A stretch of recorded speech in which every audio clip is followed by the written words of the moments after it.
ಕೊಲೆಗೆ ನಾನೇ ಕಾರಣನಾದೆ, ನನ್ನ ಅಜ್ಜ ಭೀಷ್ಮನ ಪತನಕ್ಕೆ ನಾನೇ ಕಾರಣ ಆದೆ, ಅನೇಕ ಅಣ್ಣ ತಮ್ಮಂದಿರ ಮರಣಕ್ಕೆ ನಾನು ಕಾರಣ ಆದೆ, ಕರ್ಣನನ್ನ ಕೊಂದೆ, ದುರ್ಯೋಧನನ ಕೊಂದೆ. ಯಾವಾಗಲೂ ಇದೇ ಆಲೋಚನೆ. ಕೃಷ್ಣ ಹೇಳ್ತಾನೆ, ಇಲ್ಲೆಲ್ಲ ಧರ್ಮ ಯುದ್ಧಪ್ಪ, ಯಾವ ಬಂಧು ಬಾಂಧವರು ಸಂಬಂಧಪಟ್ಟಿದ್ದಲ್ಲ, ಧರ್ಮಕ್ಕೆ ಜಯ ಆಗಿದೆ ಅಂತ ಕೃಷ್ಣ ಉಪದೇಶ ಮಾಡಿದ. ಕೃಷ್ಣನ ಪ್ರವಚನವೇ ಅರ್ಥ ಆಗಲಿಲ್ಲ ಯಾರಿಗೆ? ಧರ್ಮರಾಜನಿಗೆ ಅರ್ಥ ಆಗಲಿಲ್ಲ. ಅದು ಕೃಷ್ಣ ಹೇಳಿದ, ನನ್ನ ಪ್ರವಚನ ನಿನಗೆ ಅರ್ಥ ಆಗ್ತಾ ಇಲ್ಲ, ನಮ್ಮ ಊರಿಗೆ ಬೇರೆ ಆಚಾರ್ಯ ಬಂದಿದ್ದಾರೆ, ಅವರನ್ನ ಕರ್ಕೊಂಡು ಹೋಗ್ತೀನಿ ಬಾ ಅಂತ. ಯಾರು ಆಚಾರ್ಯ ಇದ್ದಾರೆ ನಿನ್ನನ್ನು ಬಿಟ್ಟು? ಅದಕ್ಕೆ ಅಶ್ವತ್ಥಾಮ ಈ ಭೀಷ್ಮಾಚಾರ್ಯರ ಬಳಿ ಕೃಷ್ಣ ಕರ್ಕೊಂಡು ಹೋಗಿ ಹೇಳ್ತಾನೆ, ಇವರು ನಿನಗೆ ಒಳ್ಳೆ ಆಚಾರ್ಯ ಪುರುಷ, ನಮ್ಮ ಅಜ್ಜ ಅಲ್ವಾ, ಇಲ್ಲಿ ತನಕ ಅಜ್ಜನ ಯಾವ ಉಪದೇಶ ಕೊಡೋದಿಲ್ಲ, ಇವಾಗ ಕೇಳೋ ನಿನ್ ತಲೆ ಸರಿಯಾಗುತ್ತೆ ಅಂತ ಭೀಷ್ಮಾಚಾರ್ಯ ಹೇಳ್ತಾರೆ. ಕೃಷ್ಣ ನನ್ನ ಬದುಕನ್ನ ಸಾರ್ಥಕ ಮಾಡಲಿಕ್ಕೆ ಆ ಧರ್ಮರಾಜನನ್ನ ಕರ್ಕೊಂಡು ಬಂದಿದೆ. ಆ ಧರ್ಮರಾಜನಿಗೆ ಎಲ್ಲ ಉಪದೇಶಗಳನ್ನು ಭೀಷ್ಮಾಚಾರ್ಯ ಮಾಡ್ತಾರೆ. ಆ ಧರ್ಮರಾಜನ ತಲೆ ಸರಿಯಾಗುತ್ತೆ. ಕೃಷ್ಣನ ಮಾತಿನಿಂದ ಸರಿಯಾಗಲ್ಲ, ಭೀಷ್ಮಾಚಾರ್ಯ ಮಾತಿನಿಂದ ಸರಿಯಾಗುತ್ತೆ. ಹಾಗಾದ್ರೆ ಕೃಷ್ಣ ಅಷ್ಟು ಸಮರ್ಥ ಅಲ್ವಾ ಅಂತ ಕೇಳಿದ್ರೆ ಕೆಲವರಿಗೆ ದೊಡ್ಡವ್ರ ಪ್ರವಚನ ಅರ್ಥ ಆಗಲ್ಲ. ಕೃಷ್ಣನ ಪ್ರವಚನವನ್ನು ಕೇಳಿಸಿಕೊಳ್ಳುವ ಅಷ್ಟು ದೊಡ್ಡ ಅರ್ಹತೆ ಧರ್ಮರಾಜನಿಗೆ ಇರಲಿಲ್ಲ ಅಂತ ಅರ್ಥ. ಆದ್ರಿಂದ ಭೀಷ್ಮಾಚಾರ್ಯರ ಹೃದಯದಲ್ಲಿ ಕುಳಿತು ಕೃಷ್ಣನೇ ಉಪದೇಶ ಮಾಡಿದ್ದು. ಭೀಷ್ಮಾಚಾರ್ಯ ಉಪದೇಶ ಅಂದ್ರೆ ಏನು ಹೇಳಿ? ಭೀಷ್ಮಾಚಾರ್ಯ ಪಾಠ ಮಾಡಿದವನು ಯಾರು? ಪರಶುರಾಮ ದೇವರು. ಹಾಗಾಗಿ ಅವ್ರ ಪಾಠ ಕೇಳಿದ್ದನ್ನ ಇವನು ಅರ್ಥ ಮಾಡಿಕೊಂಡು, ಕೆಲವರು ದೊಡ್ಡವರೆಲ್ಲ ತುಂಬಾ ಬಿಸಿ ಬಿಸಿ ಕುಡಿತಾರೆ, ಸಣ್ಣ ಮಕ್ಕಳಿಗೆ ಅದನ್ನ ತಣ್ಣಗೆ ಮಾಡಿ ಕುಡಿಸ್ತಾರೆ. ಯಾಕೆಂದ್ರೆ ಅಷ್ಟು ಬಿಸಿ ಬಿಸಿ ಕುಡಿಯಕ್ಕಾಗಲ್ಲ ಮಕ್ಕಳಿಗೆ ಅಂತ. ನೀವು ಸುರುಳು ಅಂತ ಕೊಡೋದು ಮಕ್ಕಳು ಕುಡಿಲಿಕ್ಕೆ ಆಗುತ್ತಾ? ಅವರಿಗೆ ತುಟಿ ಸುಡುತ್ತೆ, ಅವ್ರಿಗೆ ತಣ್ಣಗೆ ಮಾಡಿ ಕೊಡ್ತಾರೆ. ಹಾಗೆ ಭೀಷ್ಮರ ಉಪದೇಶಗಳೇನಿದೆ ಅದೆಲ್ಲ ಪರಶುರಾಮ ದೇವರ ಉಪದೇಶ. ಅದನ್ನ ತಣ್ಣಗೆ ಮಾಡಿ ಅವರಿಗೆ ಅರ್ಥ ಆಗುವ ಹಾಗೆ ಭೀಷ್ಮಾಚಾರ್ಯರು ಧರ್ಮರಾಜನಿಗೆ ಉಪದೇಶಗಳನ್ನೆಲ್ಲ ಮಾಡಿದ್ದಾರೆ. ಅದರಿಂದ ಧರ್ಮರಾಜನ ಎಲ್ಲಾ ಸಂಶಯಗಳು ಪರಿಹಾರ ಆಯಿತು. ದೇಶ ಆಳುವವನ ಹೃದಯದಲ್ಲಿ ಸಂಶಯಗಳಿರಬಾರದು. ಎಲ್ಲ ಸಂಶಯವನ್ನು ಪರಿಹಾರ ಮಾಡಿಕೊಂಡು ದೇಶ ಆಳಿದ. ಅವಾಗ ಸರ್ವೇ ಕಾಮದುಗ ಗಾವ, ಗೋವುಗಳೆಲ್ಲ ಯಥೇಷ್ಟ ಹಾಲನ್ನು ಸುರಿಸ್ತಾ ಇದ್ದರು. ಯಾವ ರಾಜನ ಹೃದಯ ನಿರ್ಮಲವಾಗಿರುತ್ತೆ ದೇಶದಲ್ಲಿ ಸುಭಿಕ್ಷೆಯಾಗುತ್ತೆ ಅಂತ ಹೇಳಿದ್ದಾರೆ. ಅಷ್ಟು ನಿರ್ಮಲವಾದ ಹೃದಯದಿಂದ ದೇಶವನ್ನು ರಕ್ಷಣೆ ಮಾಡಿದ ಧರ್ಮರಾಜ ಕಾಲಾಂತರದಲ್ಲಿ ಧರ್ಮದಿಂದ ದೇಶ ನಡೀತಾ ಇದೆ ಅಂತ ಅರ್ಥ ಆದ ಮೇಲೆ ಕೃಷ್ಣ ತನ್ನ ಅವತಾರವನ್ನು ಪರಿಸಮಾಪ್ತಿ ಮಾಡಬೇಕು. ಯಾವ ಉದ್ದೇಶದಿಂದ ಬಂದಿದ್ದ ತೃಪ್ತಿ ಆಯ್ತು, ಅಂದ್ರೆ ಅವನಿಗೆ ಸಮಾಧಾನ ಆಯಿತು. ಏನೆಲ್ಲ ಸಾಧಿಸಬೇಕು ಅಂತ ಸಂಕಲ್ಪ ಮಾಡಿದ್ದ ಎಲ್ಲ ಸಾಧಿಸಿಯಾಗಿದೆ. ಭೂಭಾರ ಭೂತರಾದ ದುರ್ಯೋಧನಾದಿಗಳನ್ನೆಲ್ಲ ಸಂಹಾರ ಮಾಡಿ ಆಗಿದೆ. ಧರ್ಮರಾಜಾದಿಗಳ ಪರಂಪರೆ ಮುಂದುವರಲಿಕ್ಕೆ ಬೇಕಾದ ಧರ್ಮವನ್ನು ಸ್ಥಾಪನೆ ಮಾಡಿ ಆಗಿದೆ ಅಂತ ಕೃಷ್ಣ ತನ್ನ ಅವತಾರ ಕಾರ್ಯವನ್ನು ಪರಿಸಮಾಪ್ತಿ ಮಾಡ್ತೀನಿ ಅಂತ ಸಂಕಲ್ಪವನ್ನು ಮಾಡಿ ಆ ಅರ್ಜುನನಿಗೆ ಹೇಳ್ತಾನೆ, ನನ್ನ ದೇಹ ಸಂಘ ಆಗಿರುವಂತಹ 16,100 ಜನ ಹೆಣ್ಮಕ್ಳು, ವಾಸ್ತವಿಕವಾಗಿ ಅವರೆಲ್ಲ ಗಂಡು ಮಕ್ಕಳೇ ಅವರು. ನಾನು ಅವಾಗಲೇ ಕಥೆ ಹೇಳಿದ್ನಲ್ಲ, ಗಂಡು ಮಕ್ಕಳಾದ್ರೆ ಭಕ್ತಿ ಸರಿ ಹುಟ್ಟಲ್ಲ ಅಂತ ತಪಸ್ಸು ಮಾಡಿ ಅವರು ಹೆಣ್ಣಾಗ್ಬಿಟ್ರು. ನೋಡಿ ಹಿಂಗೆಲ್ಲ ಕಥೆ ಇದೆ. ಗಂಡಿನಲ್ಲಿ ಭಕ್ತಿ ಸರಿ ಹುಟ್ಟಲ್ಲ ಅಂತ. ನೀವ್ಯಾರೋ ಹೆಣ್ಣಾಗ್ಲಿಕ್ಕೆ ಹೋಗ್ಬೇಡಿ, ನಾವು ಹೆಣ್ಣಾಗೋದು ಬೇಡ. ಅದೊಂದು ಕ್ಯಾಟಗರಿ. ಅಗ್ನಿಪುತ್ರರು ಅವರೆಲ್ಲ ಪುರುಷರಂತೆ ಅವರು.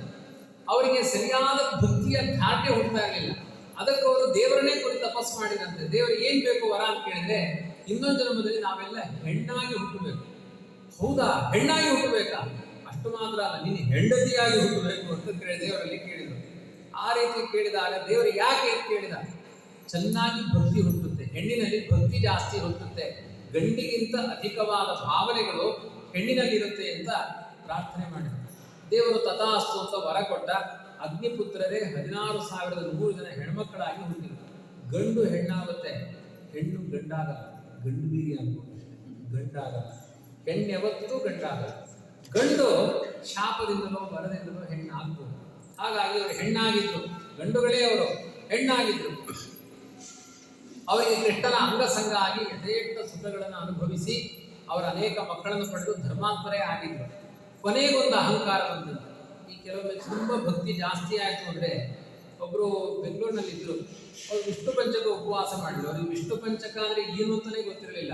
ನಾವೆಲ್ಲ ಪ್ರವಚನ ಆರಂಭ ಮಾಡಿದ ಮೇಲೆ ಅವ್ರು ಮಾಡ್ಲಿಕ್ಕೆ ಶುರು ಮಾಡಿದ್ರು. ಒಂದು ವಿಷ್ಣು ಪಂಚಕ ಉಪವಾಸ ಮಾಡಿದ್ರು. ಆಮೇಲೆ ಅವರಿಗೆ ಸ್ಫೂರ್ತಿ ಬಂತು, ಮುಂದಿನ ವರ್ಷವೂ ಮಾಡಿದ್ರು. ಆಮೇಲೆ ಮತ್ತೂ ಸ್ಫೂರ್ತಿ ಬಂತು, ಅದ್ರ ಮುಂದಿನ ವರ್ಷ ಮಾಡಿದ್ರು. ಕೊನೆಗೆ 30 ವರ್ಷ ಮಾಡಿದ್ರು. 30 ವರ್ಷ ಮಾಡಿದ ಮೇಲೆ ಅವ್ರಿಗೊಂದು ಅಹಂಕಾರ ಬಂತು. ಬೆಂಗಳೂರಿನಲ್ಲಿ 480 ಜನ ಪ್ರವಚನ ಮಾಡುವ ಆಚಾರ್ಯರಿದ್ದಾರೆ, ಯಾರು 30 ವರ್ಷ ವಿಷ್ಣು ಪಂಚಕ ಉಪವಾಸ ಮಾಡಿಲ್ಲ, ಅವರೆಲ್ಲರಿಗಿಂತ ಜಾಸ್ತಿ ನಾನು ಮಾಡಿದ್ದೀನಿ ಅನ್ನುವ ಅಹಂಕಾರ ಬಂತು. ಈಗ ಒಂದು ಉಪವಾಸ ಮಾಡಿದವರಿಗೆ ಪುಣ್ಯ ಜಾಸ್ತಿಯಾ, 30 ವರ್ಷ ಉಪವಾಸ ಮಾಡಿದವರಿಗೆ ಪುಣ್ಯ ಜಾಸ್ತಿಯಾ ಅಂದ್ರೆ ಅಹಂಕಾರ ಬಂತು ಅಂದ್ರೆ ಒಂದು ವಿಷ್ಣು ಪಂಚಕ ಉಪವಾಸ ಮಾಡಿದವರಿಗೆ ಪುಣ್ಯ ಜಾಸ್ತಿ. ಆ 30 ವರ್ಷಗಳ ಕಾಲ ಉಪವಾಸ ಮಾಡಿ ನೀವು ಅಹಂಕಾರ ಪಟ್ಟರೆ ಅದೆಲ್ಲ ನೀರಿನಲ್ಲಿ ಹೋಮ ಮಾಡಿದ ಹಾಗೆ ಆಗಿರುತ್ತೆ. ಹಾಗೆ ಅಗ್ನಿಪುತ್ರರ ಅಧಿಕವಾದ ಪುಣ್ಯ, ಕೃಷ್ಣನ ಸಂಘದಿಂದ ಅಧಿಕವಾದ ಏನು ಪುಣ್ಯ ಇತ್ತು ಆ ಪುಣ್ಯ ಎಲ್ಲ ಅವರ ಅಹಂಕಾರದಿಂದ ನಾಶ ಆಯಿತು ಅಂತ ಹೇಳಿ. ಅವರ ಅಹಂಕಾರ ಪಟ್ಟರು. ಅದಕ್ಕೆ ಅಹಂಕಾರದಿಂದ ಏನಾಯ್ತು ಗೊತ್ತು? ಅಹಂಕಾರ ಪಟ್ಟಿದ್ದಕ್ಕೆ ಕೃಷ್ಣನ ಅಂಗಸಂಗ ಆಗಿತ್ತು. ಅರ್ಜುನನಿಗೆ ಹೇಳಿದ ಕೃಷ್ಣ, ನಾನು ಅವತಾರ ಕಾರ್ಯವನ್ನು ಮುಕ್ತಾಯ ಮಾಡ್ತೀನಿ, ನನ್ನ ಹೆಣ್ಣುಮಕ್ಕಳನ್ನೆಲ್ಲ ನೀನು ರಕ್ಷಣೆ ಮಾಡು. ಆಯ್ತು ಅಂತ ತನ್ನ ಹಸ್ತಿನಾವತಿಗೆ ಕರ್ಕೊಂಡು ಬರ್ತಾ ಇದ್ದಾನೆ. ದಾರಿಯಲ್ಲಿ ಗುಡ್ಡಗಾಡಿನ ಹುಡುಗರು, ಮ್ಲೇಚ್ಛ ಜನಾಂಗ ಅಂದ್ರೆ ಮುಸ್ಲಿಂ ಜನಾಂಗ ಅಂತ ಇವನ್ನ ಹೇಳ್ತೀವಿ, ಅದರದ್ದೇ ಒಂದು ವಿಭಾಗ. ಅಂತ ಪುರುಷರೆಲ್ಲ ಬಂದು ಕೃಷ್ಣನ ಪತ್ನಿಯರನ್ನ ಬಲಾತ್ಕಾರ ಮಾಡಿದ್ರು. ಅಯ್ಯೋ, ಕೃಷ್ಣನ ಪತ್ನಿಯರನ್ನ ಇಂಥವ್ರು ಬಲಾತ್ಕಾರ ಮಾಡಿದ್ರು ಅಂದ್ರೆ ಕೃಷ್ಣನಿಗೆ ಮಹತ್ವ ಇಲ್ವಾ ಅಂತ ಕೇಳಬೇಡಿ. ಅದಕ್ಕೆ ಕಾರಣವನ್ನ ಭಾಗವತ ಹೇಳುತ್ತೆ. ಮೊದಲು ಅಗ್ನಿಪುತ್ರರು ಕೃಷ್ಣನ ಪತ್ನಿಯರಾದಾಗ ಹೇಳ್ತಾ ಇದ್ರು, ಕೃಷ್ಣ ನಿನ್ನನ್ನ ಗಂಡನನ್ನಾಗಿ ಪಡೆದದ್ದು ನಮ್ಮ ಭಾಗ್ಯ ಅಂತ. ಅವರು 10-12 ಮಕ್ಕಳನ್ನೆಲ್ಲ ಪಡೆದು ಮೊಮ್ಮಕ್ಕಳೆಲ್ಲ ಆದ್ಮೇಲೆ ಸ್ವಲ್ಪ ಬದಲಾಯಿತಂತೆ. ಕೃಷ್ಣ ನನ್ನನ್ನ ಪಡೆದದ್ದು ನಿನ್ನ ಭಾಗ್ಯ ಅಂತ. ಮೊದಲಿದ್ದದ್ದು ನಿನ್ನನ್ನ ಪಡೆದದ್ದು ನಮ್ಮ ಭಾಗ್ಯ, ಈ ಉಲ್ಟಾ ನನ್ನನ್ನ ಪಡೆದದ್ದು ನಿನ್ನ ಭಾಗ್ಯ. ನಮ್ಮಿಂದ ದೇವರು ಎಂಜಾಯ್ ಮಾಡಿದ್ದಾನೆ. 16,100 ಮಂದಿ ಪತ್ನಿಯರನ್ನ ಕಟ್ಟಿಕೊಂಡು ದೇವರು ಸಖತ್ ಎಂಜಾಯ್ ಮಾಡಿದ್ದಾನೆ ಅಂತ ಒಂದು ಕ್ಷಣ ತಿಳ್ಕೊಂಡ್ರಂತೆ. ಅದಕ್ಕೆ ನೀಚರಾದ ಮ್ಲೇಚ್ಛ ಪುರುಷರು ಬಂದು ಅವ್ರ ಮೈಯನ್ನ ಮುಟ್ಟಿದ್ರು. ದೇವರ ವಿಚಾರದಲ್ಲಿ ನಿಮ್ಮ ಭಾವನೆಗಳು ವ್ಯತ್ಯಾಸ ಆಯಿತು ಅಂದ್ರೆ ಎಂಥ ಸರ್ವೋತ್ತಮನಾದ ದೇವರನ್ನು ಮುಟ್ಟಿದ್ದಾರೆ, ಅಂತ ನೀಚರಾದ ಪುರುಷರ ಸ್ಪರ್ಶಕ್ಕೆ ಯೋಗ್ಯರಾಗ್ತಾರೆ. ಜಾಗ್ರತೆ. ಅಹಂಕಾರ ಬಂತಂದ್ರೆ ಯಾವತ್ತೂ ದೇವರು ನಮ್ಮನ್ನ ಅಧಪತನಕ್ಕೆ ಬೀಳಿಸ್ತಾನೆ. ಇದಕ್ಕೆ ದೊಡ್ಡ ದೃಷ್ಟಾಂತವಾಗಿ ನಿಲ್ಲುವಂತಹ ಕಥೆ ಇದು. ಅರ್ಜುನನಿಗೂ ಆ ಸಮಯದಲ್ಲಿ ಏನು ಮಾಡ್ಲಿಕ್ಕಾಗಲಿಲ್ಲ. ಅರ್ಜುನನು ಗಾಬರಿ ಆಗ್ತಾನೆ. ಅಲ್ಲ, ನಾನು ಸ್ವರ್ಗಲೋಕದಲ್ಲಿ ಅಧ್ಯಯನ ಮಾಡಿಕೊಂಡು ಬಂದು ಎಂತೆಂಥ ನಿವಾತ ಕವಚರನ್ನ ಸಂಹಾರ ಮಾಡಿದೆ, ಆ ರಣರಂಗದಲ್ಲಿರುವಂತಹ ಜಯದ್ರಥರನ್ನ ಸಂಹಾರ ಮಾಡಿದೆ. ಆದರೆ ಈ ಮ್ಲೇಚ್ಛ ಪುರುಷರ ವಿರುದ್ಧ ಯುದ್ಧ ಮಾಡ್ಲಿಕ್ಕಾಗಲಿಲ್ಲ. ಯಾಕೆ ಅಂದ್ರೆ ಅವನಿಗೂ ಒಂದು ಅಹಂಕಾರ ಇತ್ತು. ನಾನೇನು ಇವಾಗ ಅರ್ಥ ಆಯ್ತು. ನಾನು ಏನೂ ಅಲ್ಲ, ಝೀರೋ. ಅವತ್ತೆಲ್ಲ ನಾನು ಯಾಕೆ ಅಂದ್ರೆ ನನ್ನ ಜೊತೆಗೆ ದೇವರಿದ್ದ, ಅದಕ್ಕೆ ನಾನು. ಈಗ ನವರಾತ್ರಿ ಮಂಟಪ ಅಷ್ಟು ಚೆನ್ನಾಗಿ ಕಾಣಿಸ್ತಾ ಇದೆ. ಪಟ್ಟದ ಗೊಂಬೆ, ಕಲಶ ಎಲ್ಲ ಇಟ್ಟಿದ್ದೀವಿ, ಆಯ್ತಾ? ಪಟ್ಟದ ಗೊಂಬೆಯನ್ನೇ ತೆಗೆದು ಕಲಶವನ್ನೇ ತೆಗೆದು ಬಿಟ್ರೆ, ಅಲ್ಲಿರುವ ದೇವರ ಪ್ರತಿಮೆಯನ್ನೇ ತೆಗೆದ್ರೆ ಮಂಟಪಕ್ಕೆಲ್ಲ ಅಲಂಕಾರ ಆಗಿರುತ್ತೆ, ಅಲ್ಲಿರುವ ದೇವರ ಪ್ರತಿಮೆ ಇಲ್ಲ. ದೇವಾಲಯ, ಗರ್ಭಗುಡಿ ಎಲ್ಲವೂ ಚೆನ್ನಾಗಿದೆ, ಗೋಪುರ ಇದೆ, ಬಂಗಾರದ ಗೋಪುರ ಇದೆ. ಗರ್ಭಗುಡಿಯಲ್ಲಿ ದೇವರನ್ನೇ ತೆಗೆದು ಬಿಟ್ರೆ ಅದರಲ್ಲಿ ಏನು ಮಹತ್ವ ಇರುತ್ತೆ? ಹಾಗೆ ನಮ್ಮ ಹೃದಯದಲ್ಲಿರುವ ದೇವರಿಗೆ ಸ್ಥಾನಮಾನವನ್ನು ಕೊಡಲಿಲ್ಲ ಅಂದ್ರೆ ಅದು ಬದುಕು ವ್ಯರ್ಥ ಆಗಿಬಿಡುತ್ತೆ. ಅಹಂಕಾರ ಪಡ್ತೇವೆ ಅಂದ್ರೆ ನಮ್ಮ ಬದುಕು ವ್ಯರ್ಥವಾಗುತ್ತೆ ಎನ್ಲಿಕ್ಕೆ ಸಾಕ್ಷಿಯಾಗಿ ಅರ್ಜುನನ ಕಥೆ ಇದೆ. ಆಮೇಲೆ ಅರ್ಥ ಮಾಡಿಕೊಳ್ತಾನೆ, ಇಲ್ಲಿಯ ತನಕ ಆದ ಎಲ್ಲಾ ಜಯಗಳು ಈ ವಿಜಯನ ಜಯ ಅಲ್ಲ, ಅರ್ಜುನನ ಜಯ ಅಲ್ಲ, ಸರ್ವೋತ್ತಮನಾದ ಭಗವಂತನ ಜಯ ಅನ್ನುವ ಎಚ್ಚರಿಕೆ ಬರ್ತಾನೆ. ಅರ್ಜುನ ತದ್ವೈಲನು ಹೂತ ಯಶವಃ ಹಯಾಸ್ತೆ ಸೋಹಂ ಪ್ರತಿ ನೃಪತಯೋ ಯತ ಆನಮಂತಿ ಸರ್ವಂ ಕ್ಷಣೇನ ತದಭೂತ ಸದೀಶರಿಕ್ತಂ ಭಸ್ಮನಿ ಹುತಂ ಕುಹಕರಾಧಂ ಇವೋಕ್ತಂ ಉಷ್ಯಾಂ. ಯಾರೋ ನಾನೇ ಸತ್ಕರ್ಮಗಳನ್ನು ಮಾಡ್ತೇನೆ, ನಾನೇ ಒಳ್ಳೆ ಕೆಲಸ ಮಾಡ್ತೀನಿ ಅಂತ ತಿಳ್ಕೊಳ್ತಾರೆ, ಅವರೆಲ್ಲ ಭಸ್ಮದಲ್ಲಿ ಹೋಮ ಮಾಡಿದ ಹಾಗೆ, ಬಂಜರು ಭೂಮಿಯಲ್ಲಿ ಬೀಜ ಬಿತ್ತಿದ ಹಾಗೆ, ಅದೆಲ್ಲ ಮಾಯಾವಿದ್ಯೆಗಳಿಗೆ ಹಾಗೆ ಅಂತ ಅರ್ಜುನ ತನ್ನ ಅನುಭವದ ಮಾತುಗಳನ್ನು ಹೇಳಿಕೊಳ್ತಾನೆ. ಈ ರೀತಿಯಾಗಿ ಕೃಷ್ಣ ಧರ್ಮವನ್ನ ಸ್ಥಾಪನೆ ಮಾಡಿದ. ಏನೆಲ್ಲ ಸಮಸ್ಯೆಗಳು ಬರುತ್ತೆ ಅದಕ್ಕೆಲ್ಲ ಚಿಕಿತ್ಸೆಯನ್ನು ಕೊಟ್ಟು ಧರ್ಮವನ್ನ ಸ್ಥಾಪನೆ ಮಾಡಿದ ಅನ್ನುವ ಕಥೆಗಳನ್ನು ವರ್ಣನೆ ಮಾಡ್ತಾರೆ. ಕೊನೆಗೆ ಧರ್ಮರಾಜಾದಿಗಳೆಲ್ಲ ಕೃಷ್ಣನ ಅವತಾರ ಮುಗಿದ ಮೇಲೆ ನಾವು ವಿರಕ್ತರಾಗಿ ಕಾಡಿಗೆ ಹೋಗೋಣ ಅಂತ ಧರ್ಮರಾಜ ತನ್ನ 72ನೇ ವಯಸ್ಸಿಗೆ 36 ವರ್ಷದ ಪರೀಕ್ಷಿತ ರಾಜನಿಗೆ ರಾಜ್ಯವನ್ನು ಕೊಟ್ಟು ತಾನು ಬದರಿ ಕ್ಷೇತ್ರದ ಕಡೆ ಹೊರಟೋಗ್ತಾನೆ. ಸಾಕು, ಈ ಅಧಿಕಾರ ಸ್ಥಾನಮಾನ ಎಲ್ಲ ಸಾಕು.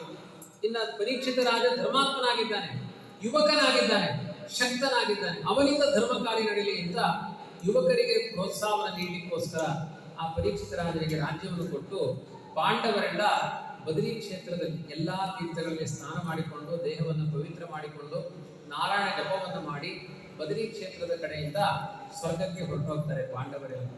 ಅದಾದ್ಮೇಲೆ ಪರೀಕ್ಷಿತ ರಾಜನಿಗೆ ರಾಜ್ಯಭಾರದ ಹೊಣೆಗಾರಿಕೆ ಇದೆ. ಅವನ ಆಲೋಚನೆ ಮಾಡ್ತಾನೆ, ಎಂತಹ ಒಂದು ಕೃಷ್ಣ, ಎಂತಹ ಪಾಂಡವರು ಎಂಥ ದುರ್ಯೋಧನಾದಿಗಳು ಅವರ ವಿರುದ್ಧ, ಅಧರ್ಮದ ವಿರುದ್ಧ ದೊಡ್ಡ ಹೋರಾಟವನ್ನು ಮಾಡಿ ಈ ದೇಶವನ್ನು ನನ್ನ ಪಾಲಿಗೆ ಕೊಟ್ಟಿದ್ದಾನೆ ಕೃಷ್ಣ. ಹಾಗಾಗಿ ಈ ದೇಶದಲ್ಲಿ ಎಲ್ಲೂ ಕಲಿಬಾಧೆ ಆಗಬಾರದು, ಆ ಥರ ನಾನು ದೇಶವನ್ನು ರಕ್ಷಣೆ ಮಾಡಬೇಕು ಅಂತ ಪ್ರತಿಜ್ಞೆಯನ್ನು ಮಾಡಿ ದಂಡೆತ್ತಿ ಹೊರಡ್ತಾನೆ. ಒಂದು ಕುರುಜಾಂಗಲ ಕ್ಷೇತ್ರಕ್ಕೆ ಹೋದಾಗ ಒಂದು ವೃಷಭ ಒಂದೇ ಕಾಲಿನಲ್ಲಿ ನಿಂತಿದೆ. ಅದು ಸತ್ಯ, ಧರ್ಮ, ಅಹಿಂಸೆ, ಈ ಶೌಚ ಇವುಗಳಿಂದ 4 ಯುಗಗಳು ನಡೆಯುತ್ತಂತೆ. ಆದರೆ ಕಲಿಯುಗದಲ್ಲಿ ಅಹಿಂಸೆ, ಶೌಚ, ಧರ್ಮ ಎಲ್ಲ ಲೋಪ ಆಗಿದೆ. ಸತ್ಯ ಸ್ವಲ್ಪ ಮಟ್ಟಿಗೆ ಉಳಿದಿದೆ ಅಂತ ಹೇಳಿದ್ದಾರೆ. ತುಂಬ ಮೋಸ ಮಾಡಲ್ಲ. 1 kg ತರಕಾರಿ ಕೊಡುವಂದ್ರೆ 100 ಗ್ರಾಮ್ ಮೋಸ ಮಾಡ್ಬೋದು, 900 ಗ್ರಾಮ್ ಮೋಸ ಮಾಡಲ್ಲ ಇನ್ನು. ಆದರೆ ಸ್ವಲ್ಪ ಸತ್ಯದಿಂದ ಧರ್ಮ ನಿಂತಿದೆ. ಒಂದೇ ಪಾನದಲ್ಲಿ ಆ ವೃಷಭ ನಿಂತಿದೆ. ಧರ್ಮ ರೂಪವಾದ ವೃಷಭ ಎತ್ತು ಅದು ನಿಂತಿದೆ. ಅದನ್ನು ಒಬ್ಬ ಕಪ್ಪಗಿನ ಪುರುಷ ಖಡ್ಗದಿಂದ ಸಂಹಾರ ಮಾಡಬೇಕು ಅಂತ ಹೊರಟಿದ್ದಾನೆ. ಅದನ್ನು ನೋಡಿ ಪರೀಕ್ಷಿತ ರಾಜನಿಗೆ ಅರ್ಥ ಆಯಿತು, ಇವನೊಬ್ಬ ಕಲಿಪುರುಷ ಆ ಧರ್ಮರೂಪಿಯಾದ ವೃಷಭವನ ಸಂಹಾರ ಮಾಡುವ ಉತ್ಸಾಹದಲ್ಲಿದ್ದಾನೆ ಅಂತ ಆ ಕಲಿಪುರುಷನಿಗೆ ಶಿಕ್ಷೆಯನ್ನು ಕೊಡ್ತಾನಂತೆ ಪರೀಕ್ಷಿತ ರಾಜ. ಪರೀಕ್ಷಿತ ರಾಜನಿಗೆ ಕಲಿಯನ್ನು ನಿಗ್ರಹ ಮಾಡುವಷ್ಟು ಸಾಮರ್ಥ್ಯ ಹೇಗೆ ಬಂತು ಅಂದರೆ, ಪರೀಕ್ಷಿತ ರಾಜನಲ್ಲಿ ಭಗವಂತನ ರಾಜರಾಜೇಶ್ವರ ಅನ್ನುವ ಸಂವಿಧಾನ ಇತ್ತು, ರೂಪ ಇತ್ತು ಅಂತ ಹೇಳಿದ್ದಾರೆ. ಆ ದೇವತಾ ಸನ್ನಿಧಾನದಿಂದ ಪರೀಕ್ಷಿತ ರಾಜನಿಗೆ ಅಂತ ಶಕ್ತಿ ಬಂದಿತ್ತು. ಆ ಕಲಿಯನ್ನು ನಿಗ್ರಹ ಮಾಡಿದ. ಕಲಿ ಕೇಳ್ತಾನೆ, ದುರ್ಯೋಧನನ ಪತನ ಆಯಿತು, ಕೃಷ್ಣಾವತಾರ ಮುಕ್ತಾಯ ಆಯಿತು, ಜೀವೋತ್ತಮರಾದ ಭೀಮಸೇನ್ ದೇವರು ಸ್ವರ್ಗಕ್ಕೆ ಹೋದ್ರು, ಇನ್ನು ಮೇಲೆ ನಂದೇ ಯುಗ ಇದು. ಹಾಗಾಗಿ ನಿನ್ನ ಹಾರಾಟ ಅಲ್ಲ ನನ್ನ ಹಾರಾಟ ಅಂತಾನೆ ಕಲಿಪುರುಷ. ಅಧರ್ಮಗಳನ್ನು ನಾನು ಮಾಡಬೇಕಾಗಿದೆ, ನನಗೆ ಸ್ಥಾನಗಳನ್ನು ಕೊಡು, ಕಲಿಯುಗ ಇದು. ಆದರೆ ಪರೀಕ್ಷಿತ ಹೇಳ್ತಾನೆ, ನೀನು ಶರಣಾಗತನಾಗಿದೆ ಅಂತ ಕೆಲವು ಸ್ಥಾನಗಳನ್ನು ಕೊಡ್ತೇನೆ ಹೊರತು ನಾನಿರುವ ತನಕ ನಿನ್ನ ಅತಿಕ್ರಮಣ ಆಗಲಿಕ್ಕೆ ನಾನು ಬಿಡುವುದಿಲ್ಲ ಅಂತ ಪರೀಕ್ಷಿತ ರಾಜ ಧರ್ಮದಿಂದಲೇ ದೇಶವನ್ನು ರಕ್ಷಣೆ ಮಾಡ್ತಾ ಇರ್ತಾನೆ. ಆದರೆ 4 ಸ್ಥಾನಗಳು, ದ್ಯೂತಂಪಾನ ಸ್ತ್ರೀಯಸ್ಸೂನ ಯತ್ರಾ ಧರ್ಮಶ್ಚತುರ್ವಿಧ ಅಂತ, ದ್ಯೂತ ಕ್ರೀಡೆ, ಮದ್ಯಪಾನ, ಅನ್ಯ ಸ್ತ್ರೀಯರ ಸಂಘ, ಹಿಂಸೆ, ವಿನಾಕಾರಣ ಹಿಂಸೆ, ಆಮೇಲೆ ಭಂಗಾರ, ಇದು 5 ಕಲಿಯ ಸ್ಥಾನಗಳಾಗಲಿ ಅಂತ ಪರೀಕ್ಷಿತ ರಾಜ ಕಲಿಗೆ ವರ ಕೊಟ್ಟ. ಅದರ ಮೂಲಕ ಇವತ್ತು ಕಲಿ ಆಕ್ರಮಣ ಮಾಡ್ತಾ ಇದ್ದಾನೆ. ದ್ಯೂತ, ಜೂಜಾಟ ಎಲ್ಲ, ರೇಸ್ ಕೋರ್ಸು, ಇಸ್ಪೀಟು, ಆಮೇಲೆ ಶೇರ್ ಮಾರ್ಕೆಟ್ ಎಲ್ಲ ದ್ಯೂತವೇ. ಅದರಿಂದ ಜಗತ್ತು ತುಂಬ ಉದ್ಧ್ವಸ್ತ ಆಗ್ತಾ ಇದೆ. ಪಾನ, ಸಿಕ್ಕಾಪಟ್ಟೆ ಅಧಿಕ ಪಾನ, ಅದು ಎಲ್ಲಿ ತನಕ ಅಂದರೆ ಕಾಫಿ ಪಾನ ತನಕ, ಅದಿಲ್ಲ ಅಂದರೆ ತಲೆ ಕೆಡುತ್ತೆ. ಮೊದಲು ಅದನ್ನು ಹೇಳಿದ್ರೆ ಕೇಳ್ತಾರೆ, ಆಚಾರ್ಯ ಅದನ್ನು ಯಾಕೆ ನೆನಪು ಮಾಡಿದ್ವಿ, ಕುಡಿಬೇಕು ನಾವು ಅಂತ. ಅಷ್ಟು ದೊಡ್ಡ ಕಲಿ ಪುರುಷ ಸ್ಥಾನ ಅದು, ಕಲಿಯ ಸ್ಥಾನ ಅಂತ ಹೇಳಿದ್ದಾರೆ. ಚಟಗಳೆಲ್ಲ ಕಲಿಯ ಸ್ಥಾನ. ಇವತ್ತೆಲ್ಲ ಯುವಕ ಯುವತಿಯರೆಲ್ಲ ಶಾಲಾ ಕಾಲೇಜುಗಳಲ್ಲಿ ಡ್ರಗ್ಸ್ ಅಡಿಕ್ಟ್ ಆಗಿದ್ದಾರೆ. ಅದೆಲ್ಲ ಈ ಪಾನ, ಅತಿಯಾದ ವ್ಯಸನಗಳು, ಅದೆಲ್ಲ ಕಲಿಬಾಧೆ ಅಂತ ಹೇಳಿದ್ದಾರೆ. ಆಮೇಲೆ ಸ್ತ್ರೀಯರ, ಅನ್ಯ ಸ್ತ್ರೀಯರ ಸಹವಾಸ, ಅದರಿಂದ ಜಗತ್ತು ವ್ಯಭಿಚಾರಾದಿಗಳಿಂದ ಹಾಳಾಗಿದೆ. ಆಮೇಲೆ ಹಿಂಸೆ, ಕೆಲವರಿಗೆ ವಿನಾಕಾರಣ ಹಿಂಸೆ, ನಮಗೆಲ್ಲ ಸಮೃದ್ಧಿ ಇದ್ರೂ ಇನ್ನೊಬ್ಬರನ್ನ ಹಿಂಸೆ ಪಡಿಸಿದಾಗ ಒಂದು ಆನಂದ ಆಗುತ್ತೆ ಮುಖದಲ್ಲಿ. ಓ ನಿಮ್ಗೆ ಗೊತ್ತಿಲ್ವಾ, ಅವರಿಗೆ ಆಕ್ಸಿಡೆಂಟ್ ಆಯ್ತು ಅಂದ್ರೆ ಮುಖ ಅರಳುತ್ತೆ. ಓ ಆಕ್ಸಿಡೆಂಟ್ ಆಯ್ತು ಅವರಿಗೆ, ಹೌದಾ ಅಂತ ಹೇಳ್ತಾರೆ. ಏನು ಖುಷಿಯೋ ಖುಷಿ, ಯಾಕೆಂದ್ರೆ ನಮ್ಗೆ ಆಗಲ್ಲ, ಅವನ್ನ ನೋಡಿದ್ರೆ ಆಗಲ್ಲ. ಹಾಗೆ ಇನ್ನೊಬ್ಬರ ಹಿಂಸೆಯಿಂದ ವಿಕೃತ ಆನಂದವನ್ನು ಅನುಭವಿಸುವುದು. ಆಮೇಲೆ ಇನ್ನೊಂದು ಕಲಿಯ ಸ್ಥಾನ ಬಂಗಾರ ಅಂತ ಹೇಳಿದ್ದಾರೆ. ಬಂಗಾರವನ್ನ ತೆಗೆದಿಟ್ಟು ಅದನ್ನು ಮೈಗೆ ಹಾಕೊಂಡ್ರೆ ಭಯಂಕರ ಕಲಿ ಪ್ರವೇಶ ಆಗುತ್ತಂತೆ. ಆದ್ರಿಂದ ಕಲಿಯ ಸ್ಥಾನ ಬಂಗಾರ ಅಂತ. ಹೀಗೆ ಎಲ್ಲ ಕಡೆಯೂ ಕಲಿ ಪ್ರವೇಶ ಮಾಡಿದ್ದಾನೆ. ಇವತ್ತು ವ್ಯಾಪಕವಾಗಿ ಕಲಿ ಬರಲಿಕ್ಕೆ ಇವು ಸ್ಥಾನಗಳು ಅಂತ ಹೇಳಿದ್ದಾರೆ. ಹೀಗೆ ಧರ್ಮದಿಂದಲೇ ಪರೀಕ್ಷಿತ ರಾಜ ರಕ್ಷಣೆಯನ್ನು ಮಾಡಿ ಕೊನೆಗೊಂದು ದಿನ ಮೃಗಬೇಟೆಯ ನೆಪದಲ್ಲಿ ಶಮೀಕರ ಆಶ್ರಮಕ್ಕೆ ಹೋಗಿ ನೀರನ್ನು ಕೇಳ್ತಾನೆ. ಅವರು ತಪಸ್ಸುಗಳಾಗಿ ಕೊಡ್ತಿದ್ರು, ಅವರಿಗೆ ಭಗವದ್ ಧ್ಯಾನದಲ್ಲಿ ಎಚ್ಚರ ಇತ್ತು. ನೀರು ಕೊಡಬೇಕು ಅಂತ ಗೊತ್ತಾಗೋದಿಲ್ಲ, ಅಂದರೆ ಎಚ್ಚರ ಇಲ್ಲ, ಬಾಕಿ ಎಚ್ಚರ ಇಲ್ಲ. ಅವಾಗ ನಾನೊಬ್ಬ ರಾಜನಿಗೆ ಅವಮಾನ ಮಾಡಿದ್ರು ಅನ್ನುವ ಅಹಂಕಾರ ನೋಡಿ, ಮತ್ತೆ ಒಂದು ಅಹಂಕಾರ. ಆ ಅಹಂಕಾರಕ್ಕೆ ತುತ್ತಾಗ್ತಾನೆ. ಅವರಿಗೆ ಒಂದು ಸತ್ತೋಗಿರುವ ಹಾವನ್ನ ಅವರ ಕುತ್ತಿಗೆಗೆ ಹಾಕಿ ಪರೀಕ್ಷಿತ ರಾಜ ಹೊರಟು ಹೋಗ್ತಾನೆ. ಇದರ ಪರಿಣಾಮದಿಂದ ಅವರಿಗೆ ಮನೆಗೆ ಹೋದ ಮೇಲೆ ಪಶ್ಚಾತ್ತಾಪ ಆಗುತ್ತೆ. ಯಾವ ಧ್ಯಾನ ಮಾಡುವ ಜ್ಞಾನಿಗಳಿಗೆ ಕೃಷ್ಣ ಯಾವ ಬ್ರಾಹ್ಮಣರಿಗೂ ಅವಮಾನ ಮಾಡಲಿಲ್ಲ. ಬ್ರಾಹ್ಮಣರ ಕಂಡಾಗೆಲ್ಲ ಅವರ ಪಾದ ಪ್ರಕ್ಷಾಳನೆ ಮಾಡ್ತಾ ಇದ್ದ, ಪಾದ ತೊಳಿತಾ ಇದ್ದ. ಅವನ ಪರಂಪರೆಯಲ್ಲಿ ಅವನ ಅನುಗ್ರಹದಿಂದ ಬಂದ ನಾನು ಈ ರೀತಿಯಾದ ಅಪಚಾರ ಮಾಡಿದ್ದೇನಲ್ಲ ಅನ್ನುವ ಪಶ್ಚಾತ್ತಾಪದಿಂದ ಅವರು ನಾನಿನ್ನ ಬದುಕಬಾರದು, ನಾನಿನ್ನ ಈ ಜೀವನದಲ್ಲಿ ಈ ಸ್ಥಾನಮಾನಗಳೆಲ್ಲ ಅಹಂಕಾರಕ್ಕೆ ಕಾರಣವಾಗುತ್ತೆ ಅಂದರೆ ನಾನಿಲ್ಲಿ ಇರಬಾರದು ಅಂತ ತನ್ನ ರಾಜ್ಯವನ್ನು ಜನಮೇಜಯ ರಾಜನಿಗೆ ಕೊಟ್ಟು ಅವನು ಗಂಗಾ ದ್ವಾರಕ್ಕೆ ಹೊರಟಿದ್ದಾನೆ. ಹರಿದ್ವಾರ ಶುಕಸ್ಥಳ, ಅಲ್ಲಿಗೆ ಹೋಗಿ ಪ್ರಾಯೋಪವೇಶ ಸಾಯುವ ತನಕ ದೇವರನ್ನ ಧ್ಯಾನ ಮಾಡಿ ಸಾಯಬೇಕು ಅಂತ ಗಂಗಾ ತೀರಕ್ಕೆ ಹೊರಟ. ಪಶ್ಚಾತ್ತಾಪಪಟ್ಟ ಪರೀಕ್ಷಿತನಿಗೆ ಅನುಗ್ರಹ ಮಾಡಲಿಕ್ಕೆ ಶುಕಮುನಿಗಳು ಬಂದು ಭಾಗವತವನ್ನು ಹೇಳಲಿಕ್ಕೆ ಆರಂಭ ಮಾಡಿದರು ಅಂತ ಇಲ್ಲಿಗೆ ಮೊದಲನೆಯ ಸ್ಕಂದ ಮುಕ್ತಾಯ ಆಗುತ್ತೆ. ಎರಡನೆಯ ಸ್ಕಂದದಲ್ಲಿ ಶುಕಮುನಿಗಳು ಪರೀಕ್ಷಿತ ರಾಜನಿಗೆ ದೇವರ ಧ್ಯಾನ ಹೇಗೆ ಮಾಡಬೇಕು ಅನ್ನೋದನ್ನೆಲ್ಲ ಪ್ರವಚನ ಮಾಡ್ತಾರೆ. ತಪಸ್ವಿನೋ ದಾನ ಪರಾಯಶಸ್ವಿನೋ ಮನಸ್ವಿನೋ ಮಂತ್ರ ವಿದಸ್ಸು ಮಂಗಳಾಃ ಕ್ಷೇಮಂ ನ ವಿಂದಂತಿ ವಿನಾಯ ದರ್ಪಣಂ ತಸ್ಮೈ ಸುಭದ್ರಶ್ರವಸೇ ನಮೋ ನಮಃ. ಶ್ರೇಷ್ಠವಾದ ತಪಸ್ಸು, ದಾನ, ಸತ್ಕರ್ಮ ಏನೇ ಮಾಡಲಿ, ಆದರೆ ಮಾಡಿದ ಕರ್ಮಗಳನ್ನೆಲ್ಲ ದೇವರಿಗೆ ಸಮರ್ಪಣೆ ಮಾಡಬೇಕು. ಕೃಷ್ಣಾರ್ಪಣ ಭಾವದಿಂದ ದೇವರಿಗೆ ಅರ್ಪಣೆ ಮಾಡಬೇಕು. ಆವಾಗ ನಮ್ಮ ಬದುಕು ಸಾರ್ಥಕವಾಗುತ್ತೆ ಅಂತ ಮಂಗಳ ಪದ್ಯವನ್ನು ಹೇಳಿ ಭಗವದ್ ಧ್ಯಾನದ ಕ್ರಮ. 14 ಲೋಕಗಳೇ ಭಗವಂತನಿಗೆ ಒಂದು ಶರೀರದಂತೆ ಇದೆ ಅಂತ ಪಾತಾಳ ಲೋಕದಿಂದ ಸತ್ಯಲೋಕದ ತನಕ ಭಗವಂತನ ಪಾದದಿಂದ ಆರಂಭ ಮಾಡಿ ಅವನ ತಲೆಯ ತನಕ ಧ್ಯಾನ ಮಾಡಬೇಕು. ಅವನ ಧ್ಯಾನ ಮಾಡಬೇಕಾದ್ರೆ ಜಗತ್ತಿನ ಆಸೆಗಳನ್ನೇ ಬಿಡಬೇಕು. ಚೀರಾಣಿ ಕಿಂಪತಿನ ಸಂತಿ ದಿಶಂತಿ ಭಿಕ್ಷಾಂ ನೈವಾಂಗ್ರಿಪಾ ಪರಭೃತ ಸರಿತೋಪ್ಯಚುಷ್ಯನ್ ವೃದ್ಧಾಃ ಗುಹಾಃ ಕಿಮವಧೂತ ಸರನ್ನ ಕೃಷ್ಣಃ ತಸ್ಮಾತ್ ಭಜಂತಿ ಕವಯೋ ಧನ ದುರ್ಮದಾಂಧಾನ್. ಅತಿಯಾದ ಹಣದ ಆಸೆಯನ್ನು ಬಿಡಿ. ಧರ್ಮ, ಅರ್ಥ, ಕಾಮ, ಮೋಕ್ಷ 4 ಪುರುಷಾರ್ಥಗಳಿವೆ. ಕೇವಲ ಹಣ ಸಂಪಾದನೆಗೆ ಬದುಕನ್ನು ವ್ಯರ್ಥ ಮಾಡಬೇಡಿ. ಧರ್ಮವನ್ನು ಸಂಪಾದನೆ ಮಾಡಿ. ಧರ್ಮವೆಂಬ ಸಂಬಳವ ಗಳಿಸಿಕೊಂಡಿರುವಂಥ ಧರ್ಮ ಸಂಪಾದನೆ ಮಾಡಿ ಎನ್ನುವ ವೈರಾಗ್ಯದ ಉಪದೇಶದ ಜೊತೆಗೆ ಭಗವಂತನ ಧ್ಯಾನದ ಕ್ರಮಗಳನ್ನೆಲ್ಲ ಹೇಳಿ ಮನುಷ್ಯನ ಜೀವನ ಇರುವುದು ಸಾರ್ವಕಾಲಿಕವಾದ ಒಂದು ಮೋಕ್ಷದ ಪ್ರಾಪ್ತಿಗಾಗಿ ಅಂತ ಆ ಸ್ವಯಂ ಜ್ಯೋತಿ ಉಪಸಂಪದ್ಯ ಸ್ವೇನ ರೂಪೇಣ ಅಭಿನಿಷ್ಪದ್ಯತೆ. ಆ ಸ್ವಯಂ ಜ್ಯೋತಿ ರೂಪನಾದ ಭಗವಂತನನ್ನು ಪಡೆದವರು ಮೋಕ್ಷಕ್ಕೆ ಹೋಗುವುದು, ಅವರು ಭಗವಂತನ ಪಾದವನ್ನು ಹೊಂದುತ್ತಾರೆ ಅಂತ ಹೀಗೆ ದ್ವಿತೀಯ ಸ್ಕಂದದಲ್ಲಿ ಪುರಾಣದ ಲಕ್ಷಣಗಳು, ಅತ್ರ ಸರ್ಗೋ ವಿಸರ್ಗಶ್ಚ ಸ್ಥಾನಂ ಪೋಷಣ ಮೂತಯ ಮನ್ವಂತರೇಶಾಂ ಕಥಾ ನಿರೋಧೋ ಮುಕ್ತಿರಾಶ್ರಯ ಅಂತ ಅನೇಕ ಪುರಾಣಗಳ ಲಕ್ಷಣಗಳನ್ನೆಲ್ಲ ವ್ಯಾಖ್ಯಾನ ಮಾಡಿ ಶುಕಮುನಿಗಳು ಪರೀಕ್ಷಿತ ರಾಜನಿಗೆ ಆ ಭಾಗವತದ ಕಥೆಯನ್ನು, ದ್ವಿತೀಯ ಸ್ಕಂದದ ಕಥೆಯನ್ನು ಹೇಳ್ತಾರೆ.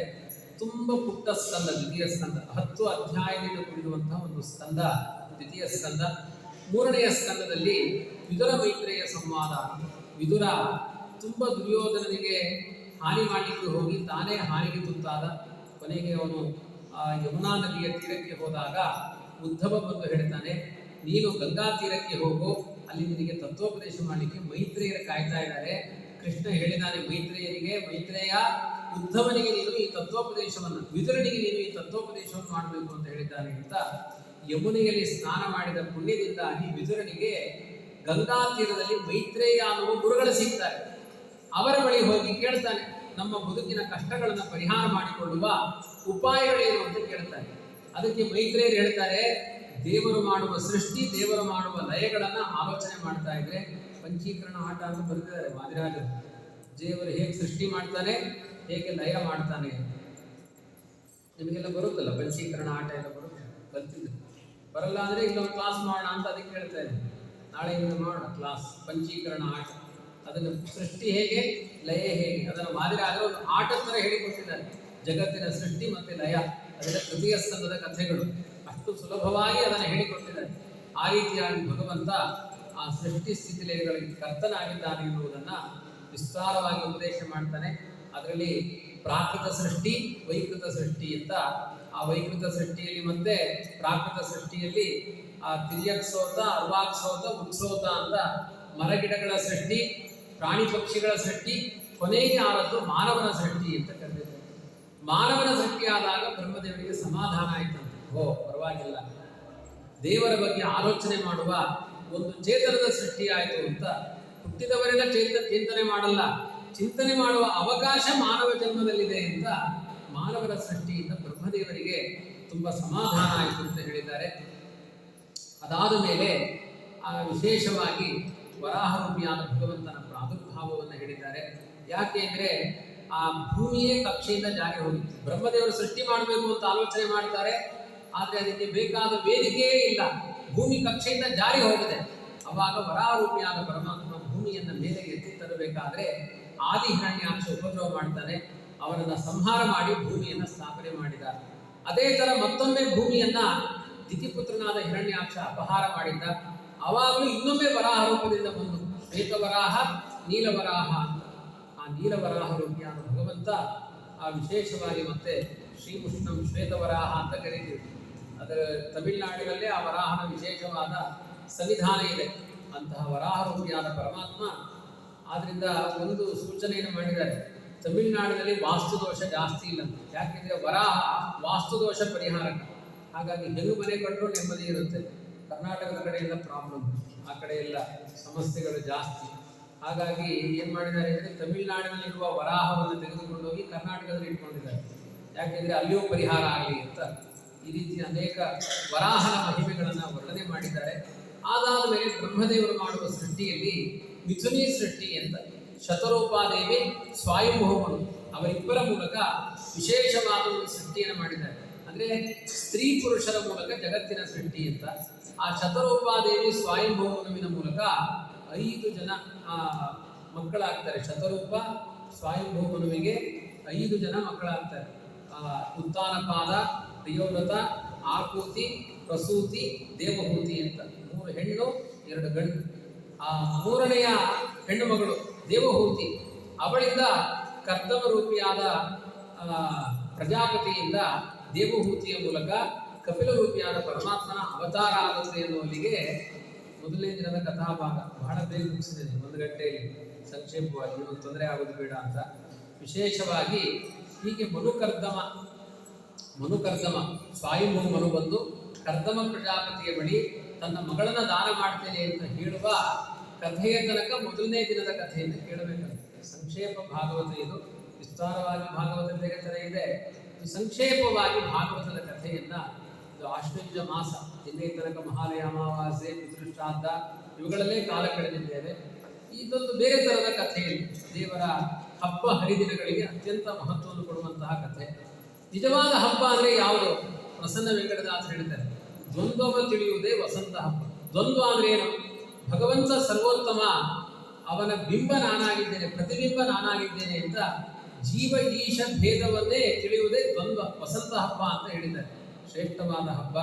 ಹಾಗೆ ಬೆಳಿಗ್ಗೆ ಭಾಗವತದ ಕಥೆ, ಸಾಯಂಕಾಲದಲ್ಲಿ ಆ ಭಗವಂತನ ನಾಮ ಸಂಕೀರ್ತನೆ ಜೊತೆಗೆ ಶ್ರೀನಿವಾಸನ ಕಲ್ಯಾಣದ ಕಥೆಯನ್ನು ಕೇಳುವ ಒಂದು ಯೋಗ ನಮ್ಮೆಲ್ಲರ ಪಾಲಿಗೆ ಬಂದಿದೆ. ನಾನು ಅದನ್ನೇ ಹೇಳ್ತಾ ಇರ್ತೀನಿ ಎಷ್ಟೋ ಬಾರಿ. ಎಷ್ಟೋ ಊರುಗಳು ಹಳೇದಾಗೋದಿದೆ, ಆದರೆ ಇದು ಎಷ್ಟು ಶತಮಾನಗಳಾದರೂ ಇದು ಹೊಸ ಊರೇ. ಇದು ಹೊಸೂರು ಅಂತ ಇದಕ್ಕೆ ಹೆಸರು. ಇದರಲ್ಲಿ ಹೊಸತನವೇ ಇರುತ್ತೆ ಹೊರತು ಹಳೇದಾಗೋದೇ ಇಲ್ಲ ಅಂತ ನೀವೆಲ್ಲ ಸೇರಿ ಇನ್ನೂ ಹೆಚ್ಚಿನ ಸಂಖ್ಯೆಯಲ್ಲಿ ಬಂದು ಸಾಯಂಕಾಲ ಮತ್ತು 1 ಗಂಟೆಗಳ ಕಾಲ ಭಜನೆ ಯಾರು ಮಾಡಿಲ್ಲ ಅಂದರೆ ನಮ್ಮ ಮಕ್ಕಳಿದ್ದಾರೆ, ನಿಮ್ಮ ಭಜನೆಗಳನ್ನು ಅವ್ರು ಕೇಳಿಸ್ಕೊಳ್ಳಿ ಎನ್ನುವ ಅಭಿಪ್ರಾಯ ಇದೆ. ದಿನಕ್ಕೊಂದು ಭಜನಾ ಮಂಡಳಿಯವರಿಂದ ಭಜನೆ, ಪ್ರವಚನ ಇತ್ಯಾದಿ ಸತ್ಕರ್ಮದಲ್ಲಿ ಭಾಗವಹಿಸೋಣ ಅಂತ ಹೇಳ್ತಾ ಸಂಕ್ಷೇಪ ಭಾಗವತರಿಂದ ಭಗವಂತ ಪ್ರಸನ್ನನಾಗಲಿ ಅಂತ ಹೇಳ್ತಾ ನನ್ನ ಮಾತನ್ನು ಮುಗಿಸ್ತೇನೆ. ಹರಿಪ್ರಿಯತಾಂ ಶ್ರೀಕೃಷ್ಣಾರ್ಪಣಮಸ್ತು.